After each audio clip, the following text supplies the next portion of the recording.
Accueillir Madame Bassero.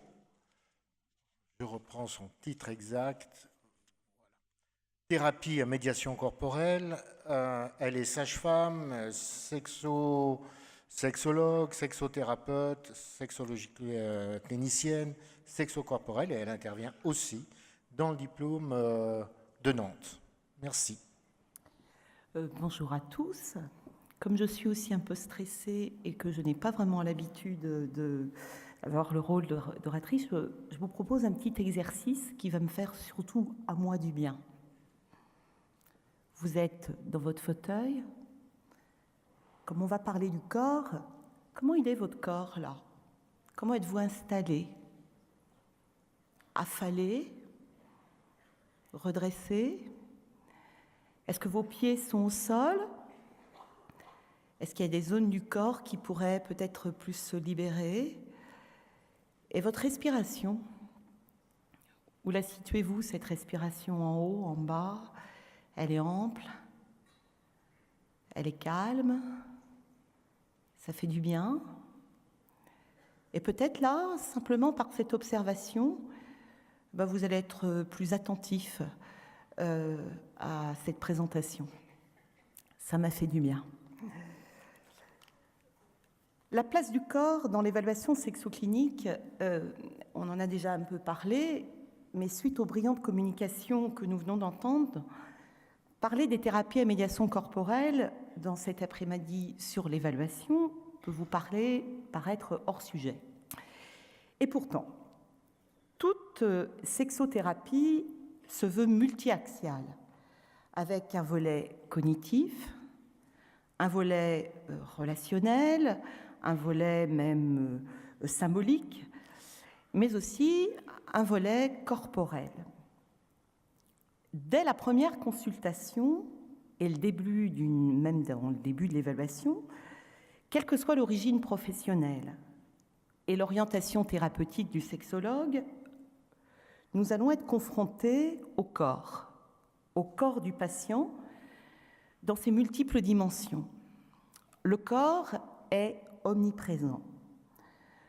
Corps observable, le corps explicite, comme Jocelyn vient de nous l'expliquer, et puis aussi le corps implicite avec ses manifestations intrapsychiques. Nous ne reviendrons pas sur le contenu de la plainte du patient, même si l'expression de cette plainte a souvent une connotation corporelle dans sa verbalisation. Je suis sèche, je suis fermée, mon sexe est petit, j'ai mal ou je suis mal. Nous nous intéresserons plus, dans un premier temps, au non-verbal, à l'évaluation du corps observable. Tout ceci dans un souci de meilleure compréhension du sujet. Nous passerons aussi un temps dans l'investigation du corps, mais dans l'activité sexuelle. Et puis en deuxième temps, nous parlerons donc de la pertinence de ces thérapies à médiation corporelle, qui peuvent être donc un outil thérapeutique, mais aussi un outil d'évaluation. Alors le corps, quand on parle du corps, mais de quoi parle-t-on? Le corps, c'est avec lui que l'on vit. C'est avec lui que nous sentons, que nous agissons, que nous nous exprimons et que nous jouissons. Le corps est donc une réalité physique, fonctionnelle, mécanique, et c'est cette vision mécaniste du corps humain qui a permis d'aboutir à une compréhension des pathologies et à l'élaboration de traitements médicamenteux ou chirurgicaux efficaces. Le corps, c'est aussi un révélateur de l'inconscient, exploré par différentes psychothérapies analytiques à la recherche du sens du symptôme. Le corps, c'est aussi évidemment un lieu d'affect, d'émotion, de pensée, de représentation, de comportement, sur quoi s'intéressent les thérapies cognitivo-comportementalistes, avec entre autres des outils proposés corporels. Le corps, c'est aussi un support de communication. C'est avec mon corps que je suis en train de communiquer. Mais c'est un outil aussi de relation. Les techniques de communication de l'école de Palo Alto et les thérapies qui en découlent, systémiques, PNL, hypnose, etc., s'y intéressent.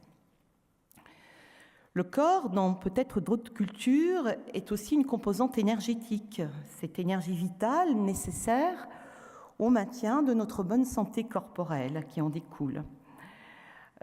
Donc là, je parle plutôt du Qigong, du Shiatsu, de toutes ces démarches. Et puis, le corps, c'est aussi une expérience vécue, une expérience existentielle. Je n'ai pas simplement un corps, je suis corps, je suis un corps, le corps devient un élément sujet. Même si un long héritage philosophique occidental qui alimente nos pensées et nos croyances ont séparé le corps de l'esprit, nous allons nous attarder à cette réalité corps-cerveau, cerveau-corps, c'est-à-dire, comme le disait Spinoza, esprit et corps sont une seule et même chose, s'exprimant de deux manières. L'une se décline tour à tour, physiquement et mentalement. Oui, le corps donc est continuellement un théâtre des manifestations intrapsychiques, avec un corps implicite et un corps explicite qui s'unissent, qui s'emboîtent. Si vous observez ces différents tableaux, je pense que vous allez tous reconnaître des expressions émotionnelles de base, ce qu'on appelait les expressions émotionnelles universelles et pressenties par Darwin en 1872, et puis qui ont été repris par les études en neurosciences, avec en particulier Ekman.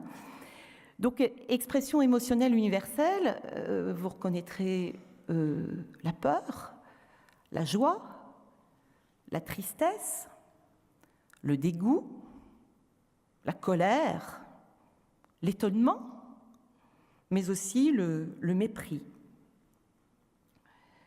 Il existe aussi d'autres observations, plus au niveau posturel, ce qu'on appelle des postures des émotions typiques de base, la position courbée, qui exprime plus la tristesse, et puis la position centrée, où là, on va être beaucoup plus dans des sentiments de fierté.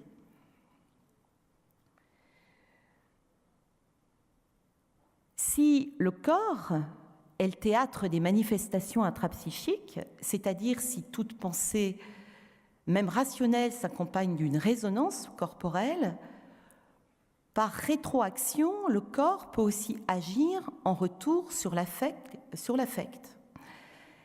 Ceci a été confirmé par un certain nombre d'études en neurosciences, par exemple les observations de Philippot, Chappell et Blairy, qui ont mis en avant la rétroaction respiratoire. Par exemple, ils ont pu observer que respirer de manière courte, rapide et saccadée engendrait chez les personnes beaucoup plus de sentiments de colère, alors qu'inspirer, expirer lentement, profondément, engendrait plus un sentiment de joie.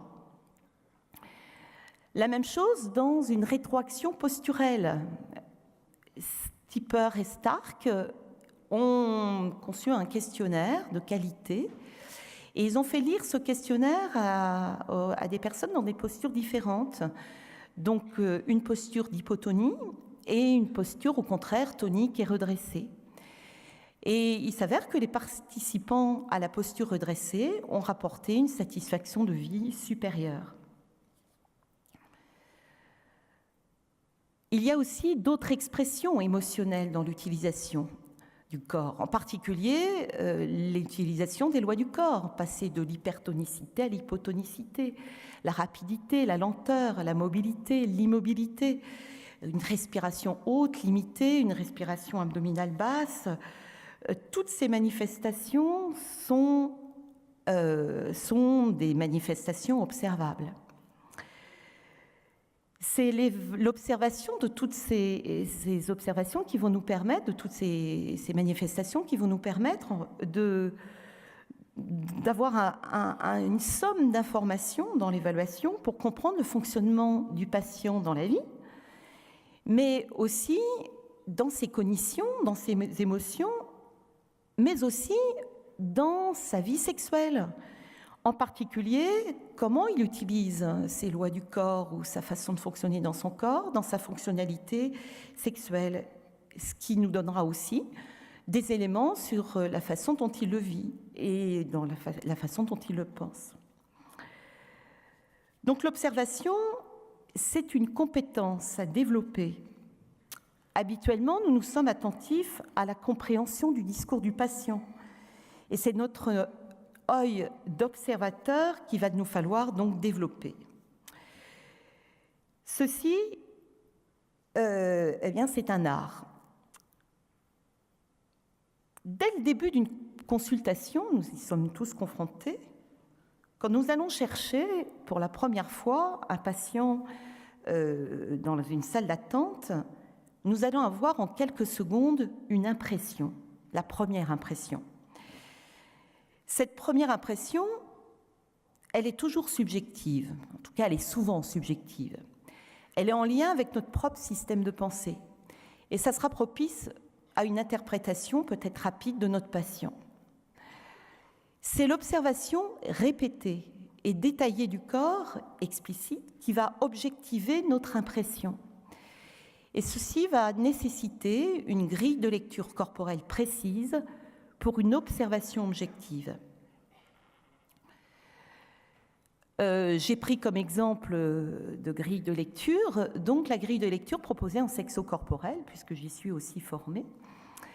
Et donc, comment on peut observer déjà de façon globale la posture, la centration, la démarche, la fluidité. On va voir déjà dans cette observation un certain nombre d'éléments intéressants à découvrir.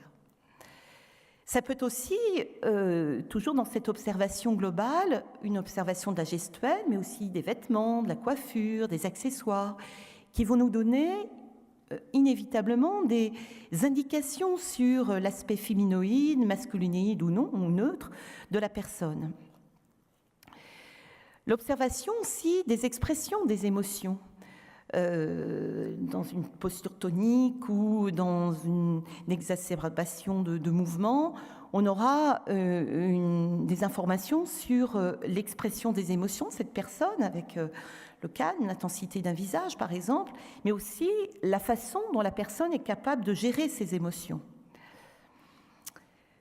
Ça peut être aussi une observation par découpage, beaucoup plus analytique, avec une observation de la tête, le placement d'une tête, le placement d'un regard, les mimiques, une bouche fermée, une bouche ouverte, le sourire.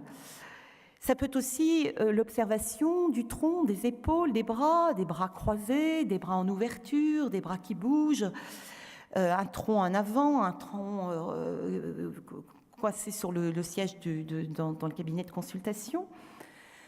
Observer le bassin, un bassin figé, un bassin tendu, un bassin au contraire qui exprime beaucoup de fluidité. La position des jambes, les jambes croisées, hyper croisées, ou au contraire des gens qui sont qui sont capables de se positionner devant le thérapeute avec des jambes ouvertes.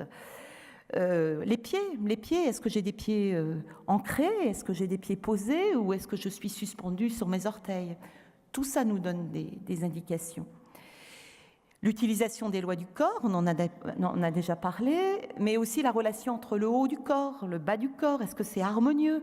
Est-ce que la personne utilise beaucoup plus la partie haute en lien avec le monde émotionnel ou au contraire la partie basse, beaucoup plus dans une action génitalisée?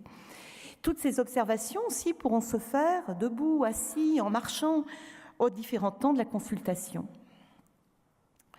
Donc ça sera un premier temps, l'observation. Ensuite, on peut évaluer le corps aussi dans le questionnement. Un petit rappel que nous avait présenté Nathalie Desson en 2015, les dysfonctions sexuelles ont deux causes majeures. L'activité cognitive inadéquate avec des cognitions anxieuses et des distractions cognitives au détriment de l'écoute du corps et de son utilisation. Donc des questionnements sur l'attention du corps seront importants. Et puis l'apprentissage corporel, dysfonctionnel, des habiletés corporelles imitatives en rapport direct avec la montée de l'excitation génitale jusqu'à la décharge génitale et émotionnelle. Donc on va investiguer tout ça. Donc ces questions tourneront autour de la conscience corporelle, la connaissance de ses organes génitaux, du bassin, du périnée, les repérages à ces sensations génitales dans les différents temps de l'excitation, l'utilisation des lois du corps, les sources d'excitation privilégiées, ses habitudes posturales, le rapport à la nudité, etc. Ces questions qui pourront être posées autant dans une pratique d'auto-érotisation, mais aussi dans la relation coïtale. Ceci dans les différents temps de l'excitation génitale.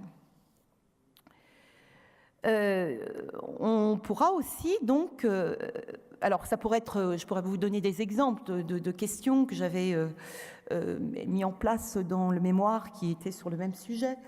Par exemple, comment sentez-vous les sensations de votre corps au début ou à la fin d'une activité sexuelle? Est-ce que vous êtes capté par ce corps? Est-ce que vous êtes capable d'être dans des sensations?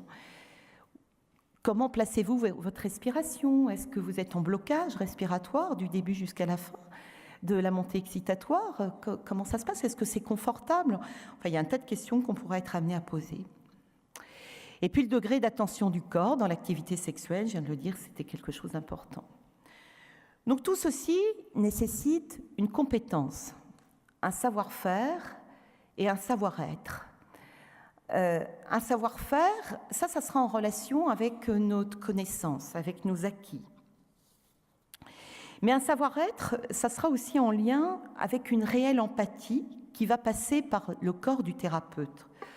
Apprendre à observer, questionner le corps, c'est apprendre à nous, thérapeutes, de s'observer et de s'être questionner sur notre propre attitude corporelle pour être en réelle congruence entre le discours, notre discours et le langage corporel que nous donnons à nos patients. Ceci pour favoriser l'adhésion thérapeutique, pour qu'on soit dans une réelle congruence. C'est savoir être dans une juste distance physique et émotionnelle afin que le patient sente qu'il est accueilli dans ses vécus et dans ses émotions. Toutes les thérapies à médiation corporelle permettent aux thérapeutes d'apprendre des outils à transmettre aux patients, mais un certain nombre de thérapies à médiation corporelle nous permettent, nous aussi, thérapeutes, d'apprendre à savoir-être. Alors, les thérapies à médiation corporelle, en sexothérapie, de quoi parle-t-on? Thérapie à part entière, thérapie alternative, il y a beaucoup de questionnements autour de ces thérapies et c'est peut-être pas étonnant que les sexologues les connaissent pas forcément toujours très bien. Alors pourquoi sont-elles si peu connues? Déjà peut-être par l'ambiguïté de leur terminologie. Quand on parle de thérapie à médiation corporelle, de thérapie psychocorporelle, de psychothérapie à médiation corporelle, de technique corporelle à visée thérapeutique, de sexothérapie corporelle, du sexocorporel, du sexofonctionnel, avec l'ambiguïté dans la terminologie donne lieu à un certain flottement dans la connaissance de ces démarches. Il est impossible aussi d'en faire une présentation exhaustive, tant il y en a. La relaxation, les massages, la danse thérapeutique, la gestalthérapie, le sexofonctionnel, la PNL. La multiplicité de ces possibles peuvent justifier la méfiance, notre méfiance, des sexologues en tout cas, et la difficulté aussi de compréhension du cadre d'utilisation de ces différentes pratiques. Un problème aussi qui se pose avec ces thérapies à médiation corporelle, c'est l'insuffisance, voire l'inexistence d'études sérieuses validées. Seules depuis quelques années, l'hypnose et la méditation de pleine conscience connaissent un engouement, peut-être parce que justement il y a eu plein d'études de fait sur les sujets. Mais par exemple, la sophrologie que je connais bien, qui était l'objet de mon mémoire, j'ai trouvé aucune étude. Il a fallu donc que je cherche toute seule. Et puis c'est vrai aussi qu'il y a dans les formations de ces thérapies à médiation corporelle, parfois vraiment un manque de professionnalisme, un manque de sérieux. Quand on voit des propositions de formation sur un week-end, on peut s'interroger. Deux objectifs principaux, toute thérapie à médiation corporelle confondue, deux objectifs, donc se connecter au corps et lâcher prise. Se connecter au corps, c'est dans toute démarche corporelle quelque chose qui va être au-delà de la connaissance anatomique et analytique du corps, mais beaucoup plus de faire acquérir à nos patients une expérience en lien avec ces sensations corporelles. Beaucoup plus apprendre à vivre le corps, à acquérir un corps vivant. On le fera beaucoup en sophro, en hypnose sexo, etc. Ça passe par déjà une écoute sensorielle, avec l'utilisation des 5 sens comme source d'excitation propice à la sensualité, à l'érotisation. Une sensorialité qui est aussi un apprentissage pour permettre de mieux utiliser, mieux connaître nos organes sensoriels. L'écoute interoceptive, qui va être là en référence avec ma capacité à percevoir mes sensations comme un battement cardiaque, comme une respiration, mais aussi ma capacité à sentir mon sexe avec les phénomènes de vasocongestion, de pouvoir sentir mon bassin, mon périnée, mon clitoris, mon pénis, de pouvoir repérer mes organes génitaux de façon précise dans les différents temps de la montée excitatoire. Évidemment, ça sera aussi apprendre à sentir sa respiration, qui va être un élément clé des différentes thérapies à médiation corporelle, qui sont souvent l'occasion de techniques rééducatives par rapport à la respiration, qui, je le rappelle, n'est pas simplement le fruit d'un mouvement involontaire, mais qui peut devenir un acte volontaire et conscient pour libérer, par exemple, un bassin, pour pouvoir être plus fluide dans son corps, pour être dans une meilleure fonctionnalité et une meilleure relation avec l'autre. Et puis, évidemment, la relaxation.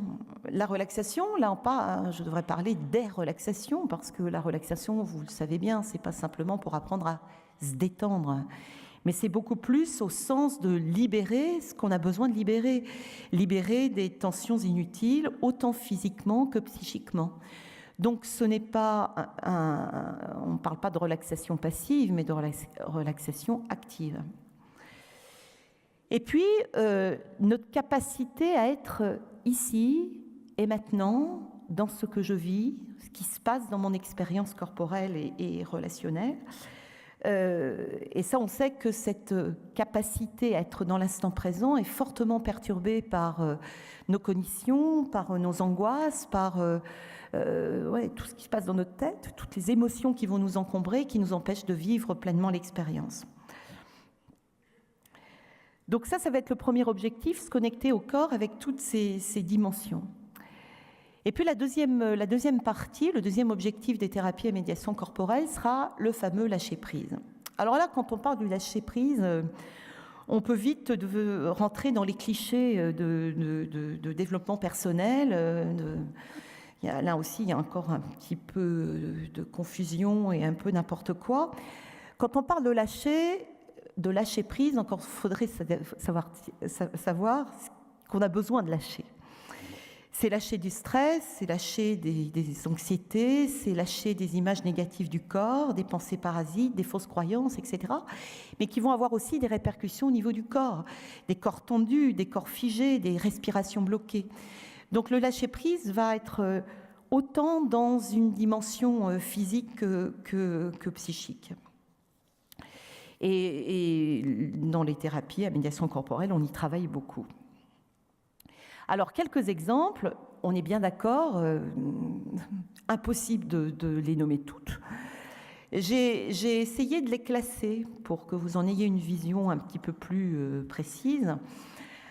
Alors, on parlera en un premier temps des thérapies psychosensorielles. Là, on va y mettre, par exemple, les techniques de relaxation, donc comme je l'ai dit, qui sont des techniques pour apprendre à diminuer les tensions musculaires, le système neurovégétatif, mais aussi les tensions psychiques. Ça a une action sur le bien-être, ça a une action aussi sur une porte d'entrée sur une meilleure conscience du corps. J'ai pris comme 2 exemples le training autogène de Schulz, qui est une méthode d'entraînement à l'auto-hypnose et qui présente un premier cycle dans lequel il y aura un apprentissage à la relaxation avec une induction sur la pesanteur, la chaleur, la prise de conscience du contrôle cardiaque, le contrôle respiratoire, les sensations de chaleur ou les sensations de fraîcheur au niveau du front. Et puis, cette approche de relaxation va être une porte d'entrée dans un 2e cycle où là, on va être beaucoup plus dans un travail de psychothérapie analytique à partir du travail donc de relaxation. Et puis une autre relaxation qui redevient un peu à la mode, qui est la relaxation progressive de Jacobson, qui est une technique qu'on alterne, c'est une technique où on va être en alternance continuelle entre la contraction et le relâchement du corps et des différents groupes musculaires du corps. Tout ceci pour prendre conscience, avoir un peu plus conscience de l'état dans lequel je suis et de faire disparaître des tensions musculaires qui peuvent être contraignantes. Autre technique psychosensorielle dans laquelle j'ai voulu aussi exprimer sont les massages. Alors les massages, ce sont des pratiques, vous le savez, ancestrales, qui nous viennent surtout d'Orient, avec le massage énergétique, et puis aussi le massage tantrique. Plus proche de nous, existe aussi le massage californien, qui a été très à la mode dans les années 70, pour beaucoup plus travailler la sensualité. J'ai mis aussi le massage périnéal. En tant que sage-femme, je fais beaucoup de rééducation périnéale et le travail de rééducation périnéale passe aussi par ce travail de massage pour lâcher des tensions au niveau du périnée. C'est évident aussi que ces massages vont être des outils extrêmement importants dans le développement d'habiletés érotiques au niveau du couple, de pouvoir aussi apprendre à toucher l'autre, mais aussi à être touché, de pouvoir explorer différentes façons de toucher. Le toucher effleurement, le toucher palpation, le toucher caresse, le toucher avec des pressions plus importantes. Donc, de pouvoir aussi se découvrir soi-même à travers le massage. Un éveil de la sensualité, évidemment. Alors, 2e groupe de techniques, les techniques corporelles en lien avec le mouvement. La méthode Feldenkrais, qui est une méthode qui s'inspire des arts martiaux et qui a pour objectif la recherche du mouvement juste, sans effort superflu, processus permettant l'apprentissage par le système, qui est permis par le système nerveux central. Dans le même groupe, le Tony de Gerda Alexander, où on travaille là beaucoup plus sur la vision d'un tonus musculaire en harmonie, avec un engagement, une adaptation de l'engagement physique, une énergie corporelle suffisante pour l'action à la réaliser. C'est vrai que ces pratiques sont plus proches d'une gymnastique que d'une véritable thérapie, mais elles vont aussi nous permettre d'améliorer la respiration, l'acquisition de la souplesse, de l'équilibre, de l'éveil des sens. Et ça pourrait être extrêmement intéressant pour nos patients inhibés, stressés, tendus, raides, en difficulté dans l'expression sexuelle et du bien-être corporel. On retrouvera aussi ces mêmes propriétés dans la danse thérapeutique, où là, la personne va être confrontée particulièrement avec sa capacité de fluidité et de mouvement, de pouvoir se montrer aux autres dans les mouvements, dans les différents rythmes. C'est oser s'exposer, la danse. Et ça peut être aussi des outils extrêmement intéressants par rapport à nos patients. Ça touche la séduction, l'expression de la séduction féminine et masculine. J'ai mis aussi la rééducation périnéale, là encore, parce que souvent, quand on parle de rééducation périnéale, on pense tout de suite, il faut avoir un bon périnée, il faut le tonifier. Eh bien non, c'est aussi, dans la rééducation périnéale, un travail que l'on fait pour faire bouger ces périnées figés chez ces femmes qui font du vaginisme ou dyspareunique, des périnées qui ne bougent plus. Il faut apprendre à les faire bouger en apprenant à les lâcher. Alors, autre classification, les techniques psychocorporelles, avec par exemple l'analyse bioénergétique, dont Jean-Yves Desjardins s'est fortement inspiré. Donc l'énergie bioénergétique, je ne suis pas une spécialiste, mais c'est une thérapie analytique axée sur la libération du carcan musculaire chronique du corps. C'est les fameuses armures de Reich, que peut-être certains d'entre vous connaissent, et qui rendent possible, en tout cas la libération de ce carcan musculaire chronique, va rendre possible un orgasme satisfaisant et complet, qui est pour Reich, le fondateur de la bioénergie, les travaux qui ont été repris aussi par ses disciples Lowen, la clé de la santé sexuelle. Donc c'est basé sur des exercices respiratoires, des travaux d'enracinement, de manipulation aussi corporelle. Je passerai vite donc sur le sexocorporel. J'insisterai simplement sur le fait que le sexocorporel, c'est une sexothérapie à part entière, contrairement aux autres disciplines que je viens de vous exposer. Et puis, il y a les thérapies aussi à médiation corporelle et les états de conscience modifiés. Vous allez avoir des présentations sur l'hypnose, donc au cours de ces assises, donc j'irai vite. La méditation pleine conscience, on vous en a beaucoup parlé au cours des dernières assises, avec Nathalie en particulier. Ce sont deux outils largement utilisés, validés par de nombreuses études. Il y a beaucoup de sexologues qui se sont formés et qui sont extrêmement intéressantes. On retiendra de l'hypnose le travail de restauration de la sexualité du patient par l'émergence de ses ressources inconscientes positives. Donc on est vraiment dans le travail de ressources. En méditation pleine conscience, on va surtout retenir le renforcement, le travail particulier sur l'attention. Ici et maintenant, sans jugement de valeur, ce que je vis, ce que je sens, là, avec cette attention. Un autre outil de thérapie à médiation corporelle avec des états de conscience modifiés qui est beaucoup moins connu par les sexologues, mais beaucoup plus connu par le grand public, et qui est par contre pas du tout validé, est la sophrologie, qui se définit comme une pédagogie de l'existence qui vise la conquête ou le renfort de l'équilibre entre nos émotions, nos pensées, nos comportements.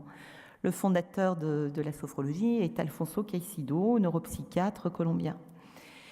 Mais ça peut être aussi une pratique avec un ensemble de techniques et de méthodes à médiation corporelle. C'est le plus qui est intéressant en sophrologie. On a une multitude de techniques qui nous permet aussi de bien adapter les techniques en fonction de la demande.